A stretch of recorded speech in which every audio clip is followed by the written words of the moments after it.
Páirteasteach go Suantraí Íosa, on the Lullaby of Jesus, where we look at the readings for tomorrow, in this case, Saturday, the 8th of June, Saturday of the 9th week in Ordinary Time, the feast of the Immaculate Heart of Mary. We look to having hearts like Our Lady. So let's explore that for a moment. In the Gospel tomorrow, taken from St. Luke, we're told about how she stored up all these things in her heart. Mary is the ideal scripture scholar. She cannot be accused of being ignorant of the scriptures. Her very prayer, the Magnificat, tells us that she was deeply familiar with the Old Testament and was able to adopt the Song of Hannah from the book of Samuel. And so what emerges is Our Lady as our model is someone who ponders the word, who treasures the word, and who is obedient to the word of God.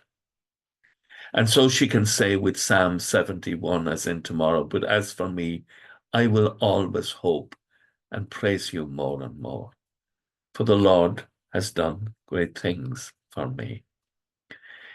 Now, the first reading tomorrow in the ordinary readings was taken from the second letter of Paul to Timothy.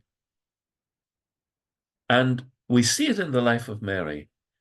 She proclaims the word by her very demeanor, by the way she exists, by the way she gathers the disciples to pray for the coming of the Holy Spirit, by the way she's present at the foot of the cross, by the way she's present and aware and calling on Christ to perform his first miracle at Cana. And so when Paul writes to Timothy, he could be describing Mary when he says, proclaim the message, and welcome or unwelcome, insist on it by your way of life. Refute falsehood, correct error, call to obedience, but do it all with patience and with the intention of teaching. Our Lady is the great teacher, so much so the Father God permits her to come from heaven and to appear here on earth. For me as a Roman Catholic, this is something very precious. Her apparition in particular at Fatima, I delight in and delight in its message.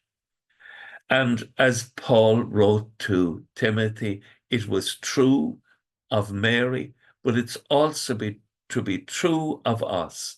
Make the preaching of the good news your life's work in thoroughgoing service, not just words, but in the way we live our lives and witness to one another, in the way we forgive and bring pardon and hope to the community. With thoughts such as these, let us go to our beds and let us pray that we shall indeed awaken in the morning with the praise of God on our hearts and on our lips. Agus go mana dia le gogtach shiv, ahar mak agus spirit nave. Amen. Slán go fóill. Bye for now.